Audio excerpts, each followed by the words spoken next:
pagsuporta. Sobrang, ano talaga, no? Sobrang na-appreciate ko talaga yung pagmamahal niyo at yung suporta ninyo. Pinangako ko sa inyo, hindi paglalaban ko yung karapatan ko. Kasi alam ko na importante yun para sa lahat. Hindi lang karapatan ko yung tinatayuan ko. Yung tinatayuan ko, yung karapatan ng bawat isa sa atin na magkaroon ng malayang mamahayag, magkaroon ng walang walang pag-aalala na sabihin kung ano ang gusto natin sabihin. Kasi ang meron lang tayo, dila natin. Bibig lang natin ang meron tayo. Hindi natin dapat yung isuko. And so, thank you very much sa lahat ng nagpunta dito, sa lahat ng sumuporta. Alam mo, marami dito maghapon, nagbantay, nakinig ng hearing. Thank you very much. At magsuportahan tayo. Alam nyo kasi, in the next coming days, pang-election na, yung pagsasama-sama natin, bilang mga taga-suporta ni PRRD, ni Inday Sara, ang pinakamalakas natin ay yung pagka magkakasama tayo.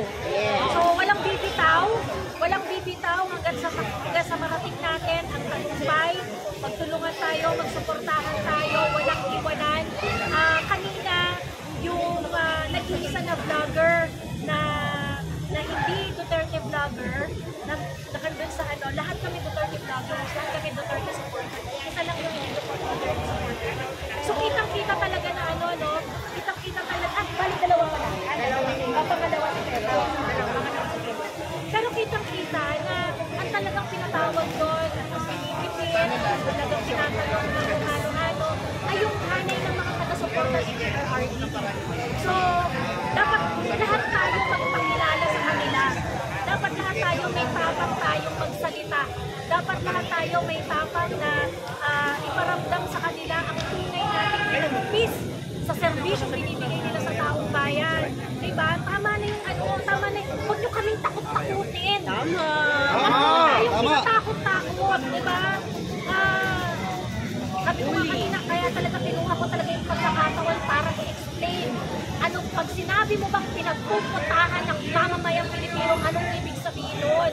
Mga ordinaryong Pilipino kagaya natin, nagpapakahirap magtrabaho para magbayad ng buwis, para magbayad ng papakain natin sa pamilya natin.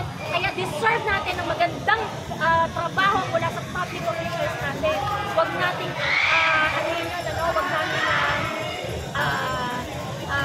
luwagan yung ating standard dito sa ating mga public officials. Ayun lang, maraming salamat. Joey, tanong ko lang po, may tatanong lang ako regarding po kanina dun sa sagutan po ninyo ni Congressman Benny Abante.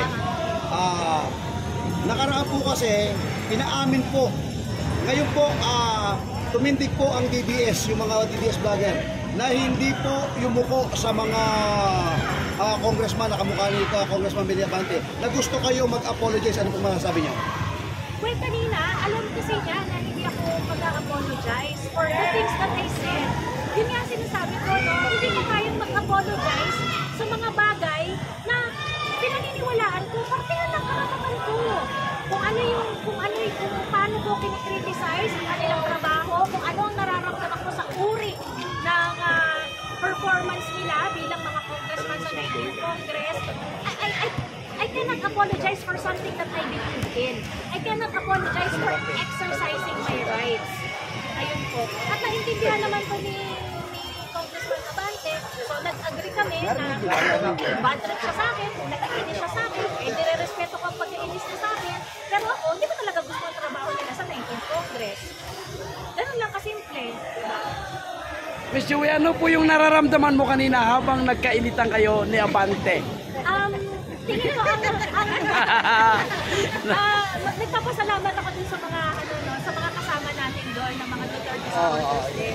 Kasi talagang makikita mo talaga sa mukha nila na talagang nire-remind din ako na Joey, naku, huwag ka magpapakunti. Medyo rin sila, medyo parang nag-aalala rin sila dahil ayaw rin nilang mag-escalate yung usapan dahil mahaba pa yung laban, so ayaw naman nilang mag-holy week ako sa detention. So, pero lahat sila talagang nakikita ko sa body language nila, tinitingnan nila ako na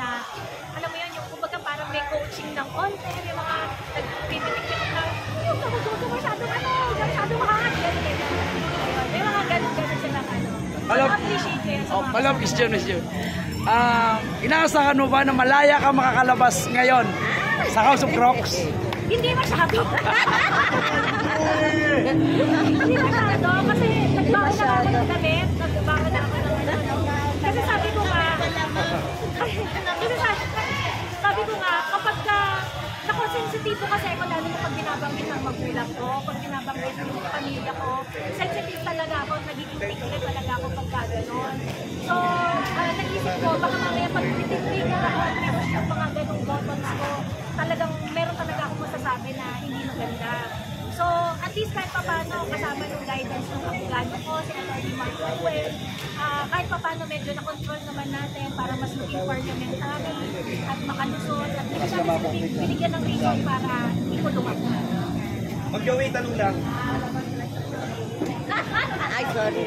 Ano po yung pakiramdam nyo kanina nung nandun kayo dyan sa loob?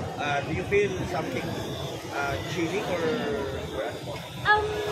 Nagulat ako kasi sobrang madaming tao. Mas madaming tao kumpara doon sa nakaraan na session. So medyo nagulat ako, naisip ko parang ako baka may balak sila, meron silang gustong gawin or something like that.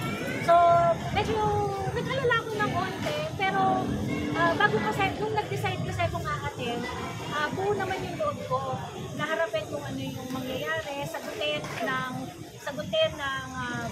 ng buong tapang at ng buong katapatan yung mga itatanong nila. Hindi naman ako magsasalita ng gawa-gawa ko na eh. Sabi ko nga kay Benny Abante, kay Benny Abante, in as much as nagmumura ako, sabi ko gano'n. At hindi naman ako tinuruan ng magulang kong magmura. Ako lang nagmumura sa bahay.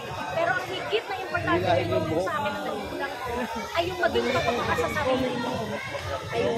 So, kaya buti naman nakasingit ko pa yun. Last na lang, Ma'am Joy, how do you like to inspire other vloggers na bago pa lang?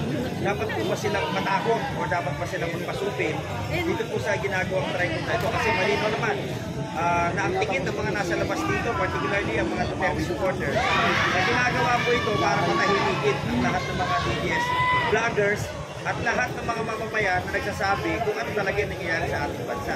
Dapat ba silang matakot? O ganun pa din, because this is guaranteed in our Constitution, Article 3, Section 4, dapat nating igit ang ating mga karapatan. Siyempre, ang sasabihin ko dapat igit natin ang ating karapatan, ano?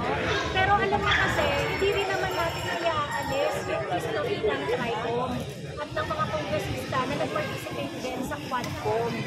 So, ako naiintindihan ko na, siyempre, may history kasi na ang reason na di kinukulong sila ang mga taong hindi nag-agree sa kanila. Naiintindihan ko kapag kunwari, merong takot na nararamdaman. Pero siguro para labanan na lang yung takot na yun, para sa mga vloggers na kalinya natin, na nasa hanay ng mga Duterte supporters, una nating tapain sa puso't damdamin natin yung katapatan natin sa pinaglalaban natin. Kasi pagka pinaglalaban mo talaga tama, puro, at talagang malinis ang intention mo para sa kapwa mo Pilipino at saka para sa bayan mo, hindi ka matatakot, mananalo tayo. Ma'am Joey.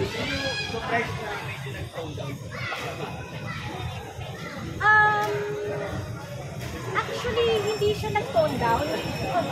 Medyo siya, hot na hot siya eh. In fact, sinasabihan niya ako kanina na tungkol sa kung sinabi ko nga yung Universal Declaration of Human Rights tungkol sa Article 19 kasi yun freedom of speech.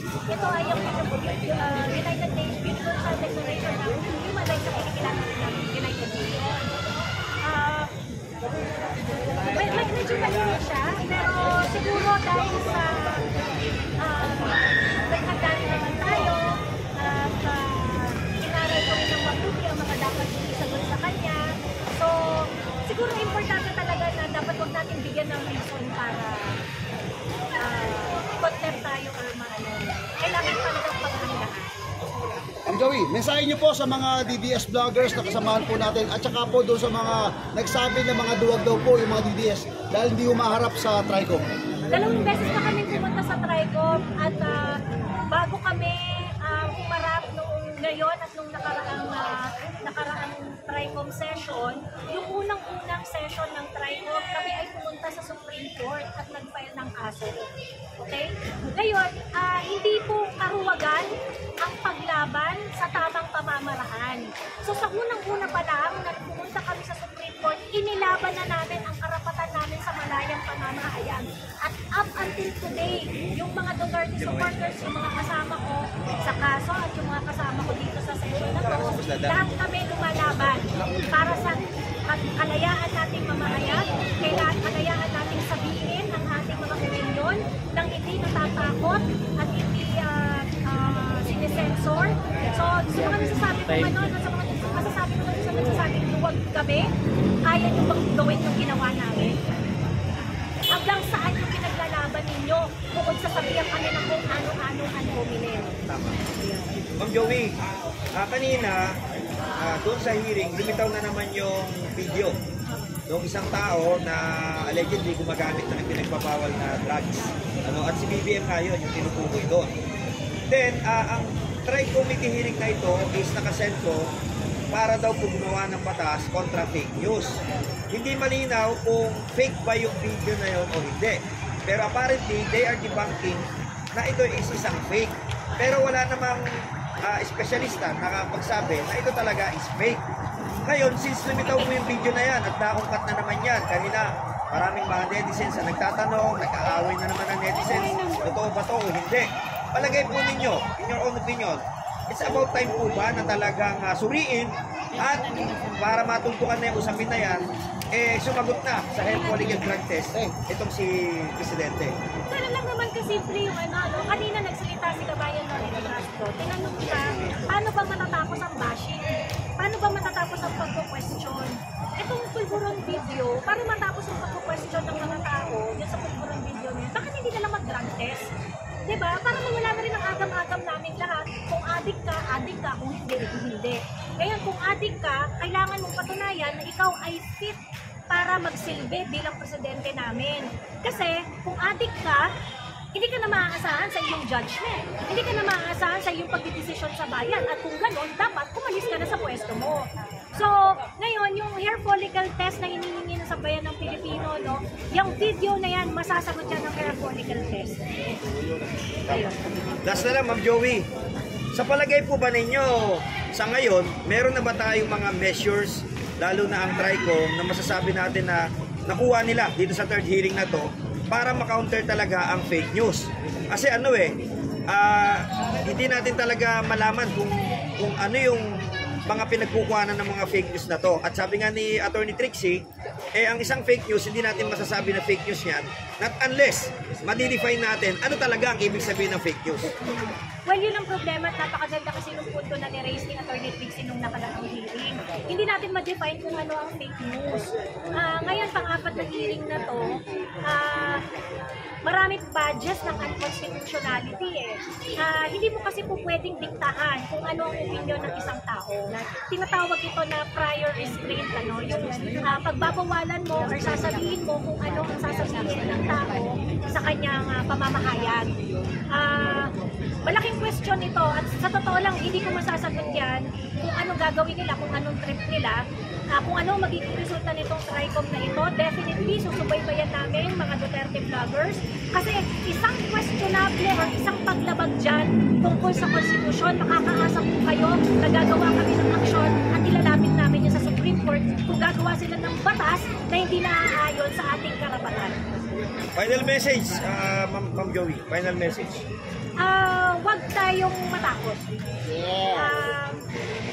Sabi ko nga, kung yung puso mo malinis para sa bayan, para sa kapwa mo Pilipino, at kung doon ka lagi lulugar sa tama, hindi ka matatakot. At kung hindi ka matatakot, mananalo tayo. Yeah! Mananalo tayo. Mabuhay Maisog! Mabuhay!